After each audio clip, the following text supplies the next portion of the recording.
लेकिन यूपी में 13 नवंबर को 9 सीटों पर उपचुनाव है और उसके लिए वोटिंग होनी है। अब चुनाव से पहले बीजेपी और समाजवादी पार्टी के बीच पोस्टर वॉर छिड़ गया है। एक तरफ बटेंगे तो कटेंगे, तो एक तरफ जुड़ेंगे तो जीतेंगे की बात की जा रही है। दिवाली के पटाखों की तेज आवाज के बीच लखनऊ में लगे एक पोस्टर ने सियासी तपिश बढ़ा दी।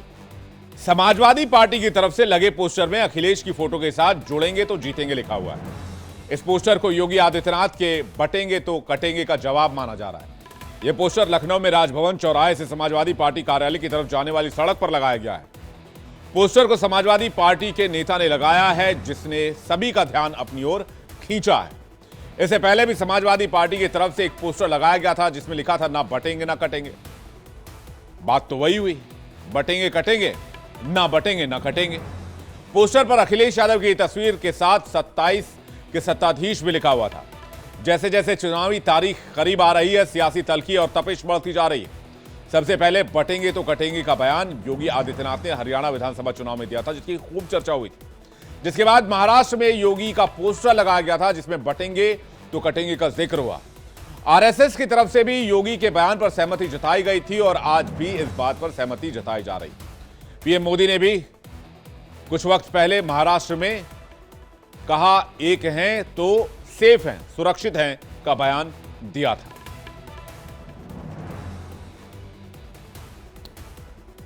अब इस पर सियासत बढ़ी तो विपक्ष की तरफ से उत्तर प्रदेश में प्रतिक्रिया होना लाजमी थी। आपको सुनवाते हैं कांग्रेस ने क्या कहा। कोई बांट नहीं रहा है, कहीं कोई आपस में लोगों में मतभेद नहीं करता। मतभेद का काम का जो पूरा काम है वो भाजपा करते हैं और विशेष रूप से योगी जी करते हैं। ये इनका काम है कि ये लोगों को कैसे भी बांटना है, लोगों को कैसे धमकाना है।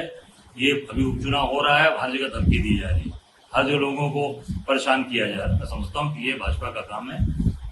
ये पूरी तरीके से ये जो विपक्ष है, इंडिया गठबंधन है, कांग्रेस है, मजबूती से अपना काम कर रही है। राहुल जी के नेतृत्व में पूरा देश एकजुट है। वहीं आपको यह भी जानना चाहिए कि ग्वालियर में संघ के प्रचारकों की एक बैठक हो रही है। 31 अक्टूबर से शुरू ये बैठक 4 नवंबर तक चलेगी। बताया जा रहा है इस बैठक के एजेंडे में योगी आदित्यनाथ का वो बयान है जिसमें उन्होंने बटने पर कटने की बात कही है। यानी बटेंगे तो कटेंगे वाला बयान यहां आरएसएस की रणनीति का हिस्सा बन सकता है। दरअसल इस बयान को लेकर आरएसएस पहले ही इसकी गंभीरता से इसका समर्थन कर चुका है। इससे पहले चुनावी नतीजों में इसका असर दिख चुका है।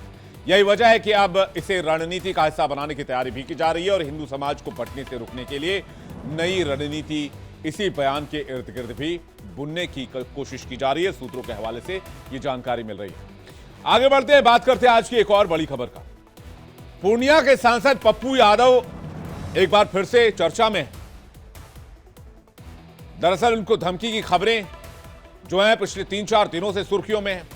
पप्पू यादव को लॉरेंस बिश्नोई गैंग की तरफ से जान से मारने की धमकी मिल रही थी, जिसके बाद पप्पू यादव ने सुरक्षा की मांग की। अब लॉरेंस की धमकी के बाद बिहार और यूपी के 2 बाहुबली सामने आए। बीजेपी के पूर्व सांसद बृजभूषण सिंह ने तंज कसते हुए पप्पू यादव पर निशाना साधा है। बृजभूषण सिंह ने कहा कि बिहार के एक बाहुबली हैं जो हर मुद्दे पर बोलते थे, लेकिन अब वो सुरक्षा की मांग कर रहे हैं। अब पप्पू यादव पर बृजभूषण सिंह के कटाक्ष पर सियासी पारा हाई हो गया है। अभी बृजभूषण सिंह के बयान पर पप्पू यादव का जवाब तो नहीं आया है, लेकिन जिस तरह से पप्पू यादव को धमकी का मुद्दा गरमाया है, उससे ये ट्विस्ट तो जरूर आ गया है कि अब पप्पू यादव बृजभूषण सिंह के बयान पर क्या पलटवार करेंगे, जिसका इंतजार किया जा रहा है। आपको सुनवाते वो बयान जिसके बाद दोनों बाहुबली आमने सामने आ गए हैं। बीजेपी के पूर्व सांसद बृजभूषण सिंह ने कहा कि लाइमलाइट में रहने के लिए कुछ लोग कुछ भी बोल देते हैं और बाद में झेल नहीं पाते हैं। ये कोई बाहुबली है बिहार के अंदर, एक बाहुबली है कोई बिहार के अंदर जो हर विषय पर बोलते हैं। अब उन्होंने बोला, अब सिक्योरिटी मांग लिया। बहुत बड़े बाहुबली हैं, 3-4 क्विंटल का वजन है उनका। अब मांगने लगे सुरक्षा। क्यों बयान दिए आप? बिना बयान दिए आपका काम नहीं चलता। अब कोई इनाम घोषित कर रहा है। अब आज कोई इनाम घोषित करेंगे कि हम किसी का सर काटने का 1 करोड़ देंगे, 1.5 करोड़ देंगे, 10 करोड़ देंगे, 5 करोड़ देंगे, दूसरे दिन सुरक्षा। किसी के खिलाफ भी इनाम घोषित करने वाले आप कौन होते हैं? किसी का सर काट लाओ, किसी का पैर काट लाओ, किसी का मैं काट लाऊंगा, वह कौन आप? अब अगर दिया है तो झेलो। जो किसी समाज के खिलाफ, किसी जात के खिलाफ, अपने देश के खिलाफ जो टिप्पणी करता है, गलत टिप्पणी करता है, उसको सीधा कानून होना चाहिए कि उनको जीवन में कभी सरकारी सुरक्षा ना मिले। तथाकथित लॉरेंस गैंग की धमकी से पप्पू यादव ही परेशान नहीं है, कुछ और नेताओं तक भी ये गैंग पहुंच रहा है, ऐसा दावा किया जा रहा है। असल में गाजियाबाद विधानसभा सीट पर होने वाले उपचुनाव में सुभाषवादी पार्टी के प्रत्याशी रवि कुमार पंचाल को थ्रेट कॉल आया।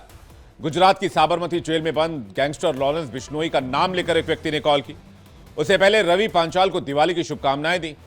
जब रवि ने पुलिस कंप्लेंट करने की बात कही तो कॉलर ने उसको अपना ख्याल रखने की सलाह दी। मामले में पुलिस ने जांच शुरू कर दी है। कॉलर कहता है लॉरेंस बिश्नोई गैंग से बोल रहा हूं। रवि पांचाल कहता है फिर क्या करना है? कॉलर कहता है अरे करना कुछ नहीं है, आप अच्छे हो, ठीक हो बिल्कुल। रवि पांचाल कहते हैं कहां से बोल रहे हो, किसके लिए फोन किया है मुझे? कॉलर कहता है ऐसे ही आपका हालचाल लेने के लिए फोन किया है। रवि पांचाल कहते हैं मैं तो आपको जानता नहीं भाई साहब, कहां से बोल रहे हैं आप? कॉलर कहता है राजस्थान से। रवि पांचाल कहते हैं किस लिए फोन कर रहे हो? कॉलर कहता है आपसे बात नहीं कर सकता मैं। रवि पांचाल कहते हैं नहीं भाई, मैं गैंग वालों से बात नहीं करता। कॉलर कहता है फिर किससे बात करना चाहते हो? मैंने ऐसे ही दिवाली की शुभकामना देने के लिए फोन किया है। रवि कहते हैं मैंने तुम्हारी कंप्लेंट करने की मैं करने जा रहा हूं, तुमने लॉरेंस का नाम लिया है। कॉलर कहता है ठीक है, अच्छे से कंप्लेंट कीजिएगा और अपना ख्याल ठीक से रखिएगा। जिसके बाद ये वाली खबर भी सुर्खियों में है। इंडिया बोल रहा है। मैं फिलहाल वक्त एक छोटे से ब्रेक का फौरन लौट रहे हैं।